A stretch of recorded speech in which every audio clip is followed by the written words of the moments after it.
we've got an amazing fireside chat on how consumer insights fueled Next success and an innovative, disruptive brand. And so I'd love to welcome up the moderator, Jen Allison, head of global sales at Wizer, Suzanne DuFore, corporate head of research at Next Insurance, and Shani Broner, SVP global research at Wizer. Welcome, welcome. This is going to be a great session, and I'm going to disappear into the background.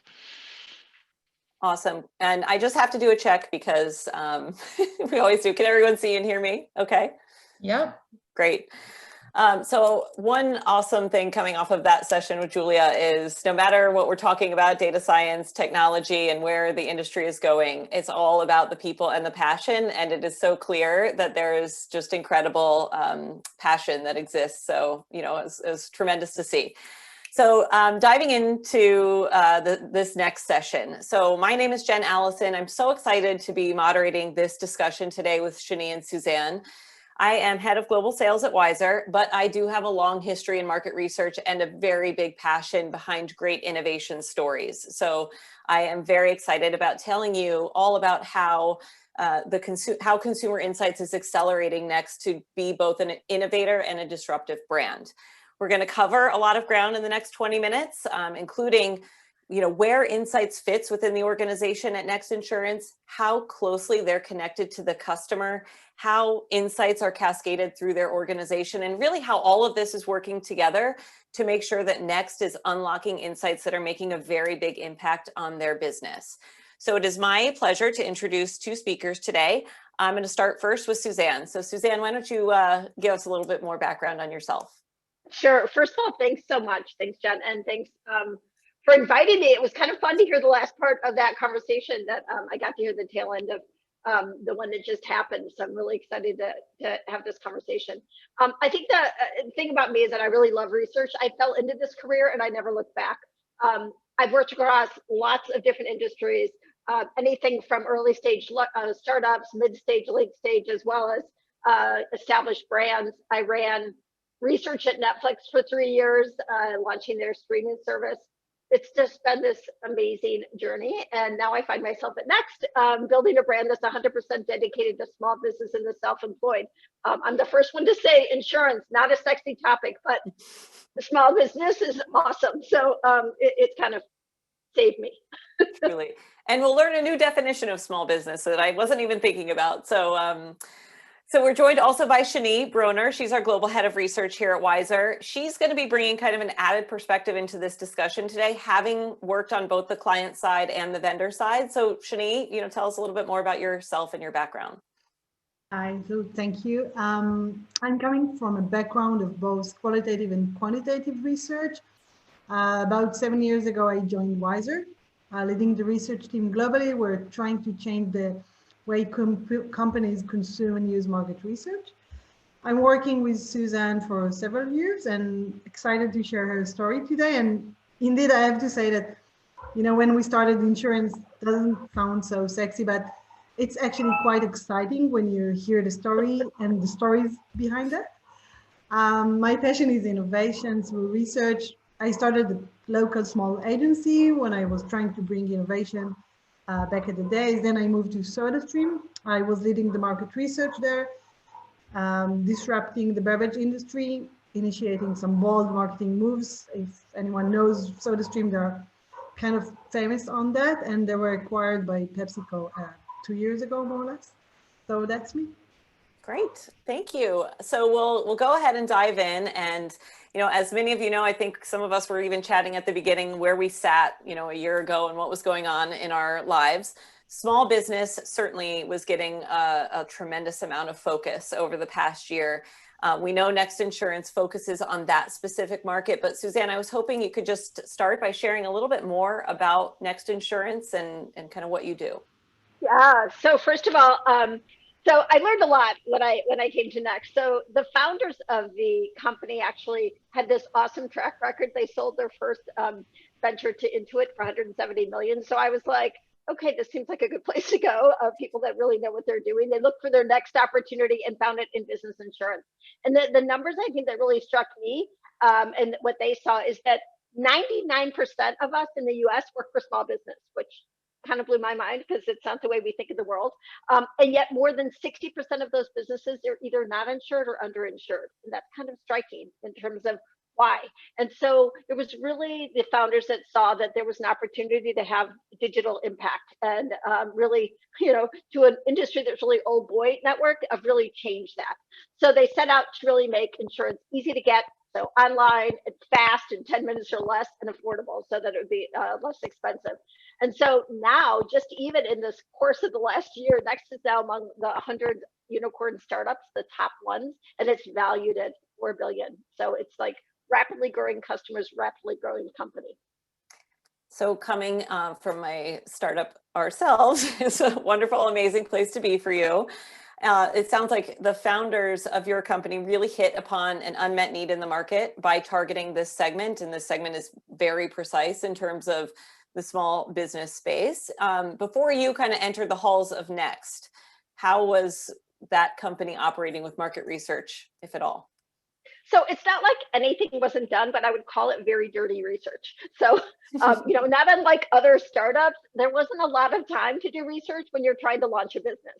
So that's what they were focused on, but they knew it was important to step back and really understand what the customer needed and, refine how they approached it. So they hired me and recognizing that if you know your customer well, that you have a competitive advantage, and that is the most important tool that you can have.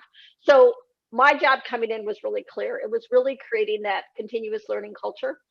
It's really putting the customer in the center of everything you do, and it's making research part of your DNA, just like not even something that you just stop to think about, but just something that you automatically do.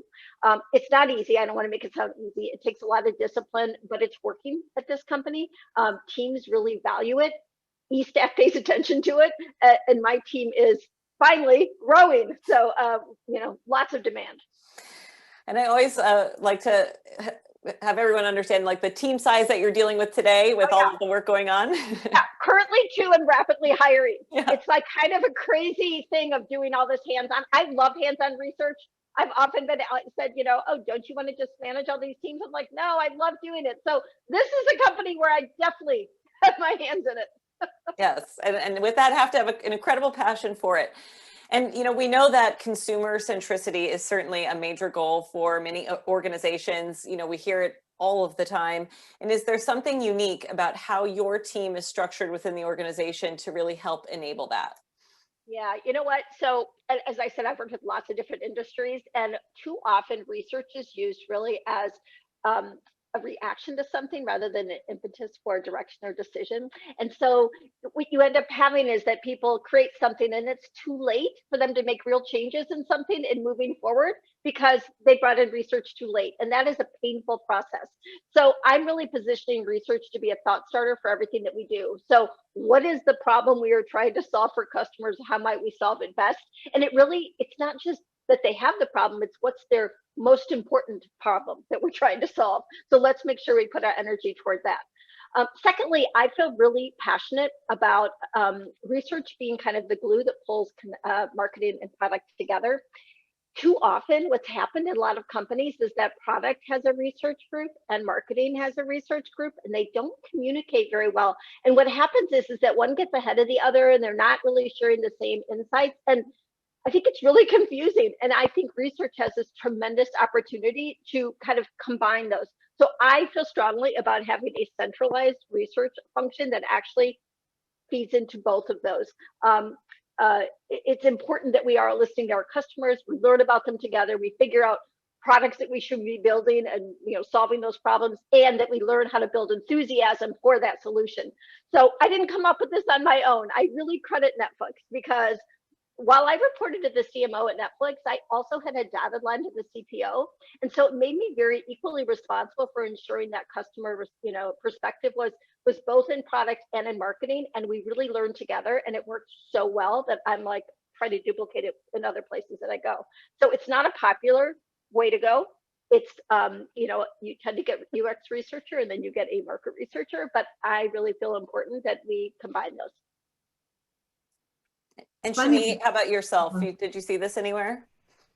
Yeah, so it's funny that you said it, Suzanne. I have so many stories as well when I was working at SodaStream. And one of the times we kind of developed a new product, and I was working with the innovation team to kind of develop the new product features and functionalities, and I brought them to come and watch a focus group. And it was amazing to see how they thought this product is so simple and intuitive, and you can just imagine the mess that was there with like the flavors and the water going everywhere. And after they realized, research should be part of how they develop products, and they should listen to clients and consumers and kind of need to work better and connect between the marketing and product. So research definitely became the glue and was much more critical for the processes. Yeah, and I think both of you, great points on this one as far as making research continuous versus just a point in time, and then driving as much as possible the connection between product and marketing. I've seen it when it doesn't work, and I've seen it when it does, and it's amazing the impact. So onward we go, and we all love great stories. And so Suzanne, as you have elevated research and insights within Next, are there any interesting insights, big or small, that are really having a significant impact on the business? I mean, there are several, but there are two that really come to mind. One of them feels not important, and it's so important. We're in the insurtech business of small business, and small business meaning like 30 and under, like small business. And we talk about small business all the time in our messaging and our communications, et cetera. But in the first few months of talking to customers, I realized that customers don't actually always call themselves small business. And in fact, they don't always recognize themselves as small business. They think of themselves as self-employed. And even though that feels like an overlooked nuance, it's really important, because if you're communicating, remember the US government says anything under 500 employees is small business. So if you're a self-employed person and they talk about small business, you're really not sure if you connect. And so understanding that nuance was really critical. The other thing is that the world of self-employed people, it's rapidly changing. And I love futurists. I love reading about what their goals are for, what different generations will do. And Gen Z is like top it's my drumbeat lately. It's, the oldest, these are people age 9 to 24. So the oldest ones are just getting out of college, and they're these serial entrepreneurs. And they're amazing. 24% of Gen Z have already started their own business. Think about that. The oldest is 24. I talked to a 24-year-old just this last week who graduated from college and moved back with his parents, not because he didn't have a job, but because he wanted to incubate his business idea. And he did it, and he launched it, and it's successful. And during the pandemic, he thought, what should I do? I'll come up with a second business. So he found a way to actually import candy from Sweden and brand it and sell it.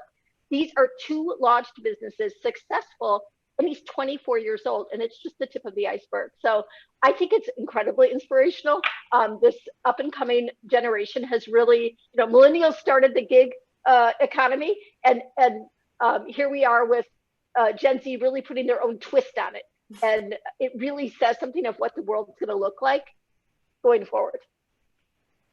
Yeah, Gen Z is such a hot topic, and we're also, everyone are talking about it and focused on Gen Z. And we've run some research as well recently with Next, but also others. And you see that on one hand, they consume news and everything from social media, and we know how they are impacted by influencers. And sometimes it looks like people tend to think about Gen Z, which are kind of superficial. They care a lot about, how others look at them, and but they're growing into such a different reality, and it's fascinating. I mean, once I started talking to Suzanne about it, and we kind of realized that when you look at them, you realize that they're much more creative and adaptive. They want to be part of community. They want to stay connected to their families and the people around them. And this is so different from what we kind of tend to think about them. And they want to ensure their life. They want to know, how they learn and what their end goal is. And it's kind of very different. So it's totally connecting to what we see with Next and the fact that there are a growing number of small businesses owning by them. Well, I thought this conversation on Gen Z was very timely. Last night, my 11-year-old daughter came home from school and talked about how someone fired her from a company that one of her other friends had started. So she and another group of friends started another company, and now they're competing with them. And so it just makes me laugh, because when you talk about the youngest being 9, it's like a whole new level of drama that we can expect going from elementary school into middle school about hiring and firing each other now, which is a little bit different from what we all grew up with. So new generation. I think it's fascinating. New generation, new drama. Yeah, definitely. And the other thing that's really interesting is the millennials are all about balance and, you know, making sure that life isn't all about work, because they watch their parents work like crazy. And the Gen Z, it's not about like, it's really about security and making sure that nobody can pull the rug out from underneath them. And that's like a really different perspective. And I don't know, I find the whole thing fascinating. It is. Well, and when we think about the story even that you just told about the 24-year-old, the small business, I mean, it is very personal. It's very individual. And this last year was just incredibly challenging for some, but also at the same time, incredibly rewarding for others. We talked about, you know, dog walkers and how their businesses failed because everyone was home, but then dog trainers rose because everyone, you know, was suddenly welcoming pets into their home because they're home all day. With such a dramatic impact on your target market, did Insights have to do anything quickly to pivot and adapt? You know, so first of all, everyone should know that I started working at Next the week the pandemic hit, the week everything closed down. Now, I have to be honest, and selfishly, I was fine to work remote because I'm used to working remote, and that's all good. So that part was good. But what happened is that back in March, our first mantra was like, we're supposed to create and launch our first national ad campaign. That's what we were supposed to do before this. And then this pandemic hit. And I had been talking to small businesses every day for this first, month or so. And they were shut down and they were suffering and they were scared. And it was a hard time and incredibly emotional. So the creative director, who started about the same time I did, we kind of got together and hats off to his like incredibly high emotional intelligence, said, you know what, we need to rethink this. This isn't the right time and the right place to do a national campaign about, selling people something when they don't have work. So we shifted it and said, we need to champion this small business owner and really, really need to hire them and let them be our ad campaign. And so we're really proud of it. And I think we're going to get a chance to see it now.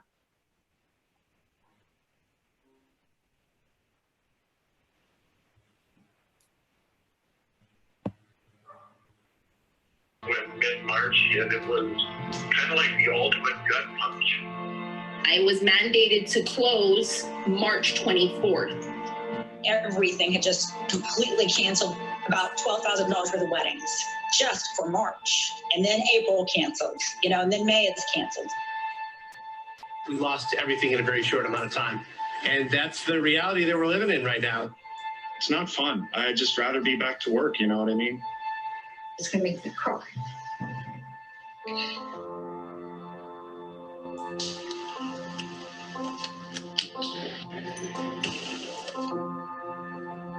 I'm going to be making a table. I'm going to go dig. Dance, build, feeding people, performing. Here we are. We're down in the living room. Ready to learn salsa? Let's get to it. Here you go.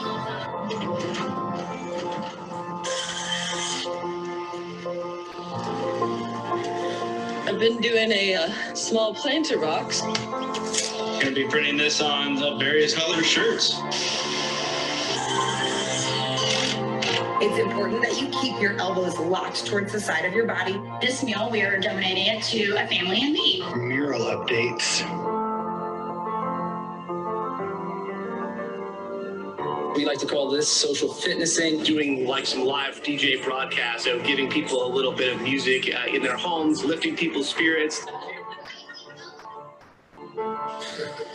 Going out to show our appreciation for a hospital here in Houston. Being able to give them these kits will really allow them to be able to learn through play. Isn't this exciting? All right, let me show you.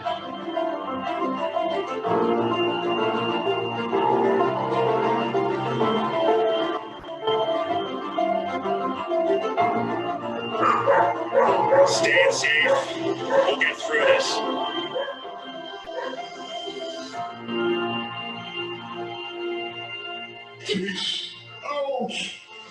That's a wrap.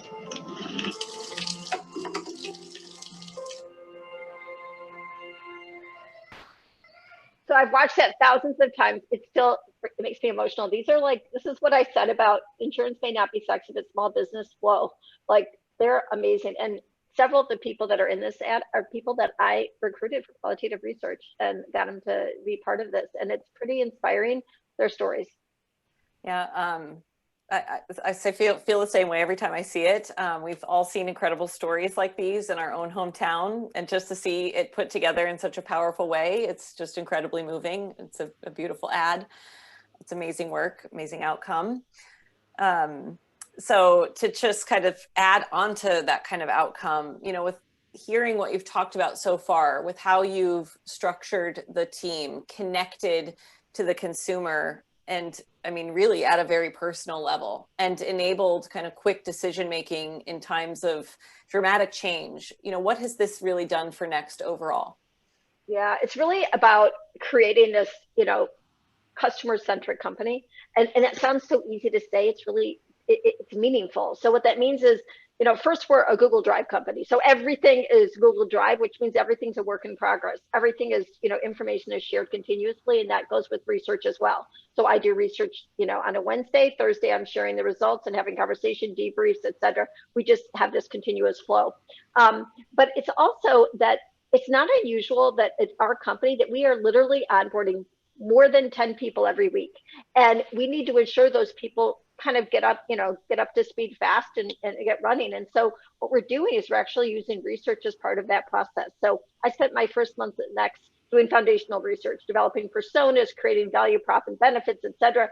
That information is now part of our onboarding, so that we share that in a video so that people can really work better, understand the customer better, and really have that shared experience and shared vision, and start out realizing how important it is to put that customer in the center.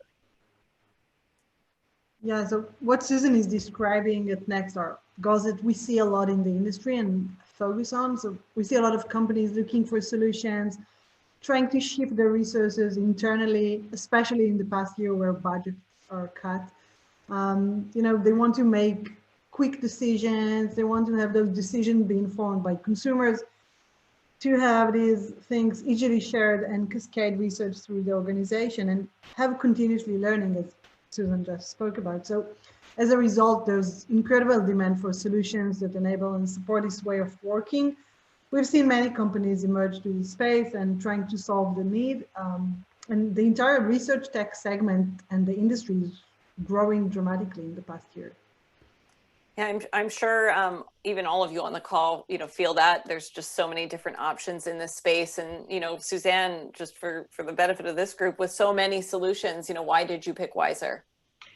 So first of all, part of our mantra at Next is we are about small business, and we should actually be embracing that ourselves. And so part of it is looking beyond always the reach for the vendor that you always know, and look beyond that.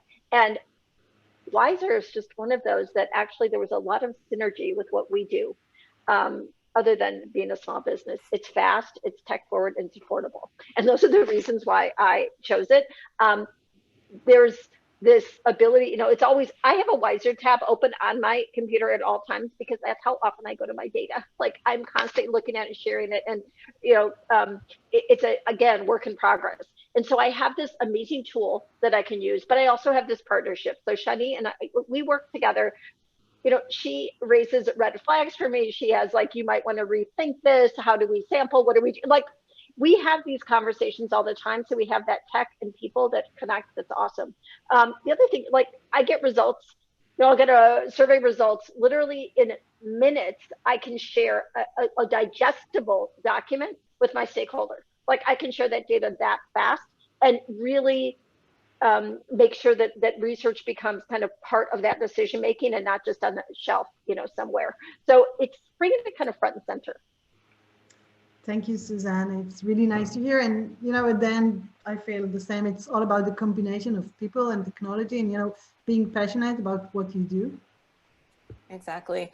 And, just to sort of, I guess, close on a final point, being close to Next and being close to Wizer, they are two companies that are very tech forward in their respective industries, but that technology is only as good as the people and the passion and the curiosity behind it. And, you know, it's great to see that on both sides. You know, we heard the story of Next. I mean, just making a tremendous impact. One of those companies kind of, you know, disrupting very well-established brands and doing that by putting that consumer voice at the center of everything, the DNA of their structure, how they're connected to product and marketing, that continuous learning, that easy flow of information such that they can really turn on a dime and really take quick action. And Wizer bringing that complementary synergy to that way of working. And Suzanne, we've very much enjoyed being a part of that journey, and we very much look forward to what is to come. Me too. Yeah, it's awesome. So I guess at this point, we'll open the floor to questions. I don't know, Roni, if you see any there that you would like us to start with, or feel free, anyone, to type in there. Scott, are you handling it like for the other one? I'll watch the chat, but also I'll kind of be the kind of invisible hand behind the scenes in the chat. We don't have any yet, but like I'm happy to throw one out. You know, that video was incredible. I'm you know, I can imagine how, like, after seeing it 1,000 times, it was you still feel the impact. You know, where do you start? Like, if the folks on this panel want to like if the folks in the audience want to do something similar, like, you know, where do they start? What tools? Who do they talk to? I mean, just I'd love to hear that process, and it sounds amazing. In terms of the ad, or in terms of building? In terms of the research and the concepts behind it. Yeah, I think the biggest thing is that I think it's the first thing I said, which is research has to be at the center of everything you do, and it has to start the process. And people aren't used to that. So I do have this conversation almost every week where people say, when should we do research? And I'm like, we are always doing research. This is what we do. And it's all about like getting smarter. And the closer that we are to our customers, the better we are. So for me, the second I could share the results of research and demonstrate what was happening, that's actually when the light bulbs go off and they're like, whoa. The other thing is I say yes a lot more than I say no. So at this stage, when anybody wants to do research, I'm pretty much a yes person right now, because I want people to, I want them to ask, even if they feel like it's a small thing to ask. I can often incorporate things within interviews or other ways to get the answers for them. And I think it's about building that enthusiasm and realizing that they can do their job better if they know this information and if they're all part of it. So I think it's an attitude more than anything else, as opposed to being, it used to be like in the back room, right? You know, research used to be like in the basement, basically. And it's just now they brought you up to the ground floor. Yeah, exactly. Actually, along the lines of giving folks access, we've got a question, which is, what do you think about making research tools broadly accessible to the organization?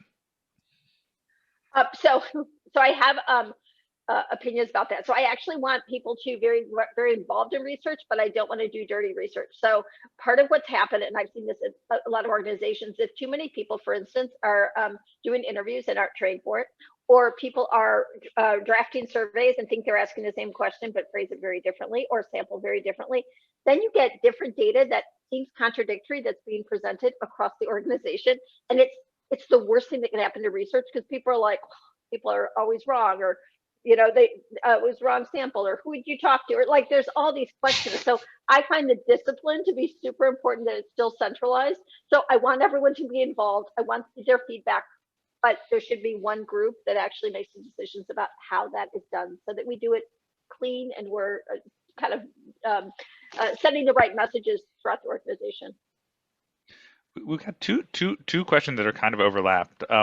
One is kind of, you talk about continuous learning. How is that practical? And that's from John. And then Julia, who was our keynote speaker earlier, says, what is your balance of foundational versus tactical research? Tactical. Like, so foundation. Yeah. So foundational, first of all, I think it's critical at the very beginning that you set that up and that you really understand your customer. Tactical is always happening as well. So tactical, in fact, a lot of my UX is very tactical. There are some elements of it that are very strategic in terms of how we approach it, et cetera, but there's a lot of those pieces. In terms of, so I think there's always both happening, but depends. So for instance, when we had a new product that we were developing, I'm going to go and do a lot of foundational about like who buys this, why do they buy it, what's going on. But then when we actually talk about how to actually put it on our site, totally different kind of method. In terms of how do we do continuous, so I'll just give you an example. I used to do this in person, but now we're doing it remotely.